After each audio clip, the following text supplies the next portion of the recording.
बिस्मिल्लाहिर्रहमानिर्रहीम। अस्सलाम वालेकुम नाज़रीन, आप यूट्यूब चैनल देख रहे हैं। मैं इमरान खान। ये ज़्यादा नई खबरें नहीं हैं सिवाय एक दो खबरों के, लेकिन हमें ज़रा इसको तसल्ली से सुनना है और समझना है। और मैं इसको इतना आसान करने वाला हूँ कि हर पाकिस्तानी को समझ आ जाए। हमारे वो लोग जो देहात में रहते हैं, जिन्होंने बहुत ज़्यादा तालीम हासिल नहीं की, वो लोग भी इसको समझ जाएँ, और जो लोग ओवरसीज़ हैं, पाकिस्तान से बाहर रहते हैं, वो लोग भी इसको समझ जाएँ।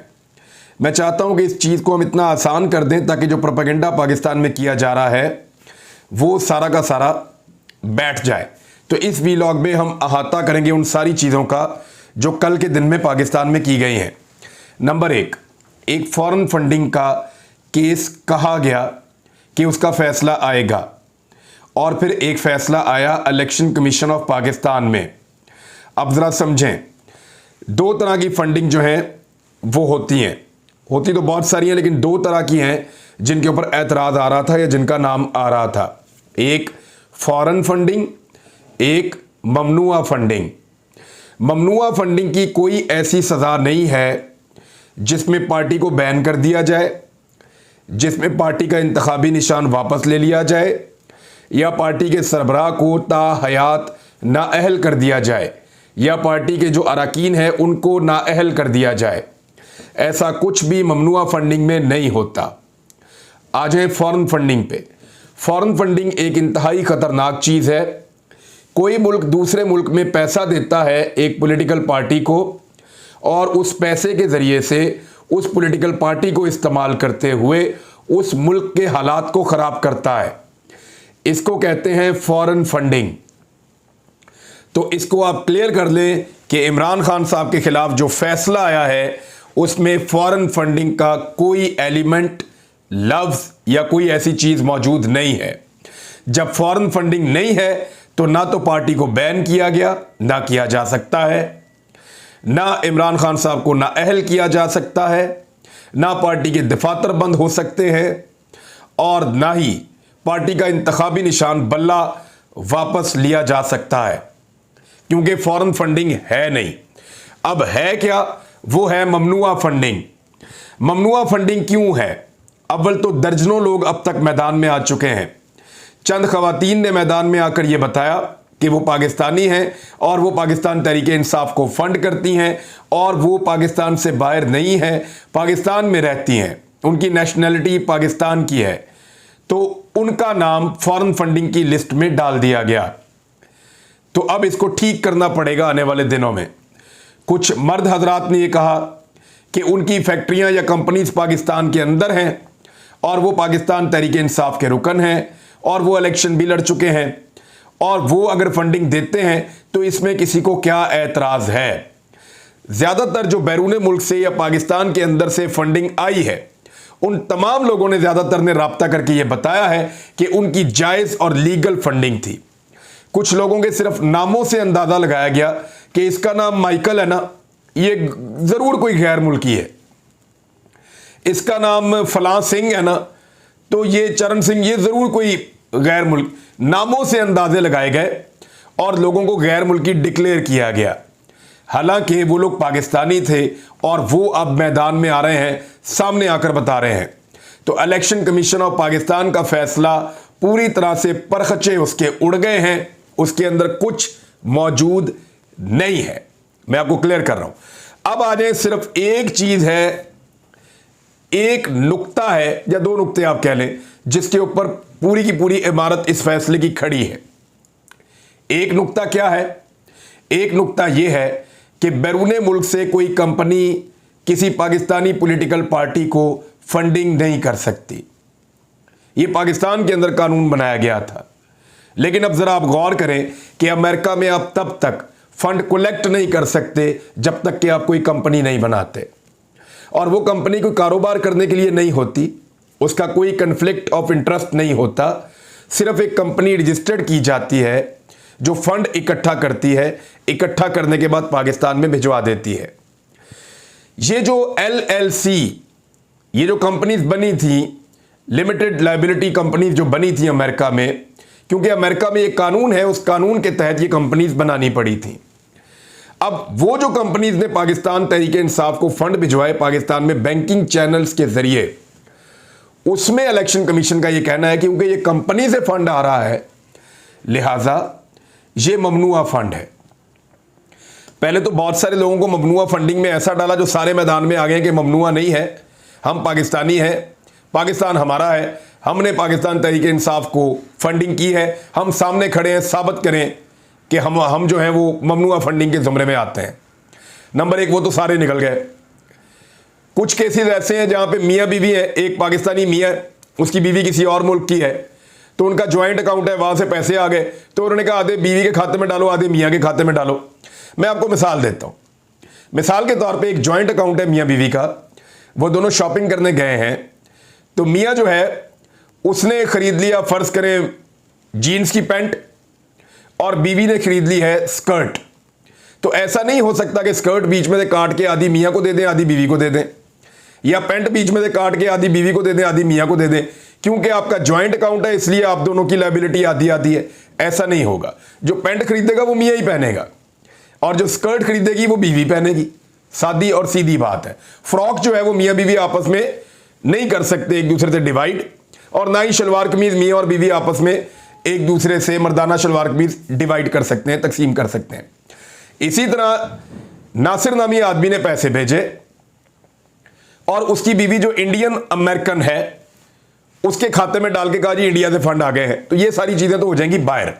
याद रखिएगा, किसी किस्म की फॉरेन फंडिंग साबित नहीं हुई। नंबर एक, कोई फॉरेन फंडिंग कहे तो उसको साफ जवाब दें कि कोई फॉरेन फंडिंग नहीं हुई।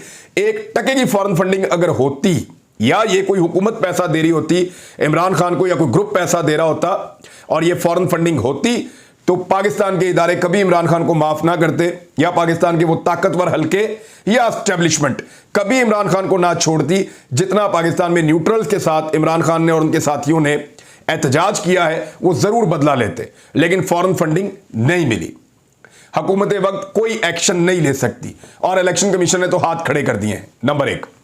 नंबर दो, ममनुआ फंडिंग की आधी से ज्यादा चीजें तो निकल गई, बाकी रह गई दो तरह की चीजें।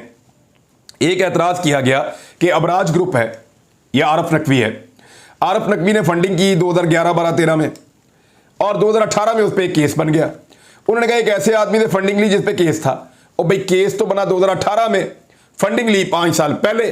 2017 या 18 में बनने वाले केस में इमरान खान को कैसे पता चलता कि इस बंदे पे आने वाले चंद सालों में केस बनेगा, और उसके चंद सालों के बाद इलेक्शन कमीशन इसकी बुनियाद पे मुझे कहेगा कि तुमने चंद सालों पहले इससे फंडिंग क्यों ले ली थी। ये भी उड़ गया, इसको भी फारिग करें आप। अब रह गया सिर्फ एक मामला, अमेरिका में और मुख्तलिफ जगहों पे जो कंपनीज के थ्रू पैसा आया। तो जो कंपनीज के थ्रू पैसा आया ना, याद रखिएगा कि वहां इसकी कंपनी बनाए बगैर पैसा इकट्ठा ही नहीं हो सकता, और अगर आप इंडिविजुअल पैसा इकट्ठा करने की कोशिश करेंगे आपको पकड़ के वो जेल में डाल देंगे। लिहाजा 9/11 के बाद वहां पे एक कानून बना हुआ है, उस कानून के तहत कंपनी बनेगी, वो पैसा इकट्ठा करेगी, और उस कंपनी का कोई कारोबार नहीं है, और वो कंपनी पैसा पाकिस्तान में भिजवाएगी। वो जिन लोगों ने वहां पे कंपनी रजिस्टर की थी पाकिस्तान तहरीक इंसाफ की फंडिंग के लिए, उनसे जब बात हुई तो वो क्या कह रहे हैं। 2 लोग हैं जिनसे मेरी बात हुई है, दोनों लोगों ने मुझे क्या बताया, क्योंकि 2 लोग मुख्तलिफ एरियाज में फंडिंग इकट्ठी करते थे, उन्होंने अलग अलग कंपनीज बनाई हुई थी, लिमिटेड लायबिलिटी कंपनी उन्होंने दोनों ने बनाई हुई थी। वो ये बताते हैं कि होता ये है कि हम हर 6 महीने के बाद अपनी कंपनी का ऑडिट करवाते हैं कि हमने इतने पैसे इकट्ठे किए, इस बैंकिंग चैनल के जरिए पाकिस्तान तहरीक इंसाफ को हमने भिजवा दिए और ये पैसे चले गए हैं। और वो ये कहते हैं कि इलेक्शन कमीशन ऑफ पाकिस्तान में हम अपना रिकॉर्ड जमा करवाते थे, उनके साथ फोटोज बनवाते थे, और उसका रिकॉर्ड भी हमारे पास मौजूद है। तो आखिर में जाके ये जो एक इशू है, ये निकलेगा क्या? ये निकलेगा ये कि पाकिस्तान का कानून अमरीकी कानून से मुताबिकत नहीं रखता, और हमने एक ऐसा कानून बना दिया कि हमने कंपनी की सही डेफिनेशन नहीं दी। या तो हम इसकी डेफिनेशन को दुरुस्त करें और उसमें यह लिखें कि उस कंपनी से फंड नहीं लिया जाएगा जिसके पाकिस्तान में कन्फ्लिक्ट ऑफ इंटरेस्ट होंगे। मल्टीनेशनल कंपनी से नहीं लिया जाएगा, पूरी दुनिया में कारोबार करते हैं, आप उनसे फंड लेंगे तो पाकिस्तान में आप उनको फायदे देंगे। जैसे आप नेस्ले से या किसी कंपनी से आप फंड लेते हैं तो फिर आप उनको पाकिस्तान में फायदे देते हैं, तो उनसे फंड नहीं लिया जाएगा। दूसरा, ऐसी कंपनी से नहीं लिया जाएगा जो पाकिस्तान में कारोबार करने का इरादा रखती है या कारोबार के जरिए से अपने आप को ऊपर ले जाती है। हाँ, उन कंपनी से फंड लिया जा सकता है जो सिर्फ फंड कलेक्शन के लिए बनाई गई हों और सिर्फ फंड इकट्ठा करना उनका काम हो, और वो फंडिंग पाकिस्तान तहरीक इंसाफ के लिए इकट्ठी करें और पाकिस्तान तहरीक इंसाफ को भिजवा दें। अब इसके अंदर से इंडियन एलिमेंट भी निकल गया, इसके अंदर से इस्राइली एलिमेंट तो हमें मिला ही नहीं, कहीं नजर ही नहीं आया, इसके अंदर से फॉरेन फंडिंग भी निकल गई, और ममनुआ फंडिंग के ऊपर जो पूरा मुकदमा बनाया था वो पहले दिन ही दबरदूस हो गया। इसके पल्ले कख नहीं है अब इस केस के। इस बात को पूरे पाकिस्तानी समझ लें, क्योंकि प्रोपेगेंडा बड़ा खौफनाक हो रहा है। फाइनेंशियल टाइम्स को इस्तेमाल किया जा रहा है, पाकिस्तान के पूरे मीडिया को इस्तेमाल किया जा रहा है, और एक बात जो बार बार की जा रही है वो ये है कि इमरान खान सादिक और अमीन नहीं रहे। उसकी वजह यह है कि इमरान खान साहब ने एक एफिडेविट जमा करवा दिया है, एक बयान हल्फी जमा करवा दिया है, तो वो बयान हल्फी नहीं है, वो बयान हल्फी नहीं है, वो सिर्फ फॉर्म 1 है या एक सर्टिफिकेट है जो इमरान खान साहब ने जमा करवाया था। बयान हल्फी होता है कि आप हल्फिया कोई बयान दे रहे हो, और इसमें जो जुमला है वो मैं आपको बता देता हूं।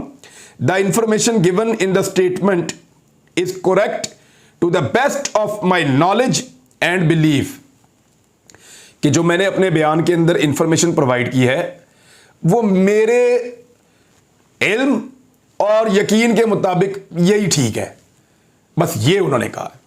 ये हलफ नहीं है, हलफ की खिलाफ वर्जी नहीं है, 62-63 अप्लाई नहीं करता। इसके ऊपर आप ये नहीं कर सकते कि एक आदमी को आप कहेंगे सादिक और अमीन नहीं रहा या झूठा डिक्लेयर कर दिया गया, क्योंकि अभी सिर्फ एक शोकाज आया है और उसमें यह कहा गया कि ये फॉरेन फंडिंग है। वो तो सारा गलत साबित हो गया। यानी इमरान खान साहब का एफिडेविट आप उसी सूरत में, या एफिडेविट तो है ही नहीं, एक सर्टिफिकेट है या एक फॉर्म 1 है। इमरान खान साहब का फॉर्म 1 जो है या उनका दिया हुआ एक बयान जो है वो आप, या डिक्लेरेशन है, वो आप उसी सूरत में गलत करार दे सकते हैं जब आपके इल्जामात सारे दुरुस्त हों। यानी उन्होंने कहा कि जो मैंने आपको इंफॉर्मेशन दी है वो इंफॉर्मेशन दुरुस्त है, मेरे नॉलेज और मेरे यकीन के मुताबिक वो इंफॉर्मेशन दुरुस्त है, और आपने कहा जी कि ये सारी चीजें निकल आई हैं इसलिए हमें वो दुरुस्त नहीं लगती। तो ठीक है, अब वो सारी चीजें जो निकल आई हैं उनमें से तकरीबन 70% चीजें तो आज के दिन में, एक दिन में जो कल का दिन गुजरा है उसी में एक्सपोज हो गई हैं, बाकी जो चीजें रह गई हैं वो भी हो जाएंगी। तो फिर इमरान खान साहब का तो फिर सर्टिफिकेट दुरुस्त साबित हो गया, वो वापस दुरुस्त साबित हो जाएगा जब वो अपील के अंदर जाएंगे और इन चीजों को लोगों के सामने लाएंगे। तो इसमें से कुछ नहीं निकला, खोदा पहाड़ निकला चूहा, इसको आप याद रखिएगा। इतना सांस चढ़ गया है पीडीएम को और इतनी बुरी हालत है उनकी कि उन्होंने एक दिन के अंदर कितनी प्रेस कॉन्फ्रेंस की, जरा गिनते जाएं। सबसे पहले शाहिद खाकान अब्बासी साहब निकले, उन्होंने मीडिया टॉक की। अकबर एस बाबर साहब ने मीडिया टॉक की। शाहिद खाकान अब्बासी साहब ने प्रेस कॉन्फ्रेंस की। खुरम दस्तगीर ने प्रेस कॉन्फ्रेंस की। शाजिया अता मरी ने प्रेस कॉन्फ्रेंस की फैसल करीम कुंडी के साथ बैठकर। शर्जील मेमन ने प्रेस कॉन्फ्रेंस की। मुसद्दिक मलिक ने प्रेस कॉन्फ्रेंस की। कमरुज़मान कायरा और सैयद खुर्शीद शाह ने प्रेस कॉन्फ्रेंस की। राणा सनाउल्लाह ने प्रेस कॉन्फ्रेंस की। ख्वाजा आसिफ ने प्रेस कॉन्फ्रेंस की। तलाल चौधरी ने प्रेस कॉन्फ्रेंस की। हनीफ अब्बासी ने मीडिया टॉक की, और मुर्तज़ा जावेद अब्बासी ने मीडिया टॉक की। सईद गनी ने मीडिया टॉक की। नवाज शरीफ ने मीडिया टॉक की। इसाक डार ने मीडिया टॉक की। फजलुर रहमान ने मीडिया टॉक की, और भी बहुत सारे। यानी दर्जनों लोग जो हैं मुख्तलिफ पॉलिटिकल पार्टीज के या पीडीएम की जमातों के, तहरीक लब्बैक वालों ने भी इसके ऊपर बयान जारी किया है, यानी प्रेसर उन्होंने जारी की। अब इतने सारी जो पॉलिटिकल पार्टीज हैं वो रल के पै गए हैं कि पाकिस्तान तहरीक इंसाफ का मुकाबला इस वक्त इलेक्शन के मैदान में तो हो नहीं सकता। इंतखाबात आप लड़ने जाएंगे तो लोग उनके साथ खड़े हो जाएंगे। इमरान खान का बयानिया चट्टान बन के बिल्कुल सामने दीवार चीन की तरह खड़ा है। अब शिकस्त कैसे देंगे? ये तो दीवार चीन बन गया आदमी, ये तो सामने आकर खड़ा हो गया, इसको शिकस्त कैसे देंगे? तो शिकस्त देने के लिए उन्होंने एक टेक्निकल तरीका ढूंढा है। वो इस दीवार को क्रॉस नहीं कर पा रहे और अब चोर रास्ते ढूंढ रहे हैं कि कोई नकब लगा के कहीं से घुस जाएं या किसी जगह से कोई चोर रास्ता मिल जाए, वहां से निकल जाएं। तो ये सारा जो जोर इन्होंने लगाया है ये इस बात की गवाही दे रहा है कि एक्चुअली ये इमरान खान को मैदान में शिकस्त नहीं दे पा रहे। आप लोग अवाम क्योंकि इमरान खान के साथ खड़े हैं, ओवरसीज पाकिस्तानियों ने जिद में आकर ज्यादा फंडिंग शुरू कर दी है, धड़ाधड़ वो फंड भिजवा रहे हैं। और आज जब से फैसला आया कल, उस वक्त से लेकर अब तक रिकॉर्ड फंडिंग इकट्ठी हो रही है। ये कर रहे हैं ओवरसीज पाकिस्तानी, ऐसे वो बदला लेते हैं फिर। और फंडिंग सारी कहां आ रही है? पाकिस्तान तहरीक इंसाफ को। उनको फायदा होगा, वो इलेक्शन में पैसा खर्च करेंगे और अपने कैंडिडेट्स को मजबूत करेंगे, अपने इलेक्शन की जो तकारीब है उसमें खर्च करेंगे, अपनी कंपेन्स के अंदर खर्च करेंगे, तो उससे उनको बहुत ज़्यादा फायदा होगा। अब आप आए, इतनी ज़्यादा प्रेस कॉन्फ्रेंस क्यों की गई? ये वो चीज़ है जिसमें पूरा इन्हिसार बनाया हुआ था पाकिस्तान तहरीक-ए-इंसाफ के खिलाफ पीडीएम की जमातों ने, कि इसी के ऊपर रख के इमरान खान को फारिग करना है। लेकिन बदकिस्मती से वो नहीं कर पाए और उनके लिए मजीद मुश्किलात खड़ी हो गई हैं। यानी इसमें अजीबोगरीब किस्म के मुतालबात किए जा रहे हैं। ये भी कहा जा रहा है कि इमरान खान को नाअहल कर दो, ये भी कहा जा रहा है कि ताहयात नाअहली कर दो। यानी अजीब अजीब चीज़ें कही जा रही हैं, लेकिन उससे फ़र्क कोई नहीं पड़ता और फ़र्क पड़ेगा भी नहीं। इलेक्शन कमीशन और हुकूमती गठजोड़ का एक और वाज़ेह सबूत सामने आ गया है। इलेक्शन कमीशन की तरफ से जारी करदा ड्राफ्ट और दस्तखतशुदा फैसले में फ़र्क है। यानी जो उन्होंने ड्राफ्ट जारी किया है वो अलग है और जो दस्तखतशुदा फैसला है वो अलग है, दोनों में फ़र्क है। हुकूमत की ईमा के ऊपर मुबैना तौर पे इजाफी पैराग्राफ शामिल किया गया है फैसले में। इलेक्शन कमीशन को अपने इख्तियारात से तजावुज़ पर फिलफौर मुस्ताफ़ी हो जाना चाहिए, मुतालबा किया जा रहा है। एक्चुअली उन्होंने किया क्या है, इन्होंने अच्छा बहुत सारे लोग हैं वो अपनी अपनी कंपनियां बता रहे हैं कि मेरी पाकिस्तानी कंपनी है, मेरे नाम ऐसा रखा हुआ कि आपने उठा के कैनेडियन बना दिए, कोई कह रहा है मेरी अमेरिकन बना दी है, कोई कह रहा है मेरी यूरोपियन बना दी है। और ये एक लाइन का इन्होंने फ़र्क डाल दिया है और फ़र्क इसलिए डाला कि वफाकी हुकूमत को कार्रवाई के लिए ये ड्राफ्ट हम भिजवा रहे हैं, ये फ़र्क डाला, क्योंकि इससे पहले ये नहीं था इसका हिस्सा। ये बदनीयती हुकूमत की यहाँ से शामिल होती है कि इलेक्शन कमीशन ऑफ पाकिस्तान ने पहले इसमें यह नहीं लिखा था कि हम इस मुसव्वदे को या डॉक्यूमेंट को या फैसले को वफाकी हुकूमत को कार्रवाई के लिए भिजवा रहे हैं। जो मीडिया को कॉपियाँ दी गई थी उसमें भी ये नहीं था, लेकिन अब उसके अंदर ये लाइन शामिल की गई है कि हम इसको वफाकी हुकूमत को भिजवा रहे हैं कार्रवाई के लिए, ताकि वफाकी हुकूमत को कोई कार्रवाई का जवाब मिले या वो डील कर सकें इमरान खान से या तहरीक इंसाफ से कि नवाज शरीफ के लिए भी रास्ता बनाया जाए। तो मैंने आपको क्लियर कर दिया कि फॉरेन फंडिंग निकली नहीं, ममनुआ फंडिंग के ऊपर जो धज्जियां उड़ गई हैं इनके फैसले की वो आपके सामने है। और इमरान खान का जो ये बयान हल्फी कहते हैं वो बयान हल्फी था ही नहीं। और अगर एक सर्टिफिकेट उन्होंने जारी किया था तो उन्होंने कहा था to best of my knowledge and believe, कि जितना मुझे पता उसके मुताबिक मैं बता रहा हूं। हो सकता है नॉलेज से बाहर भी कोई चीज़ हो और वो छोटी मोटी चीज़ें हैं बिल्कुल, और उनमें भी ज़्यादातर दुरुस्त साबित हो रही हैं। अब तक के लिए इतना ही, अपना ख्याल रखिएगा, अपने चैनल का भी। अल्लाह हाफिज़।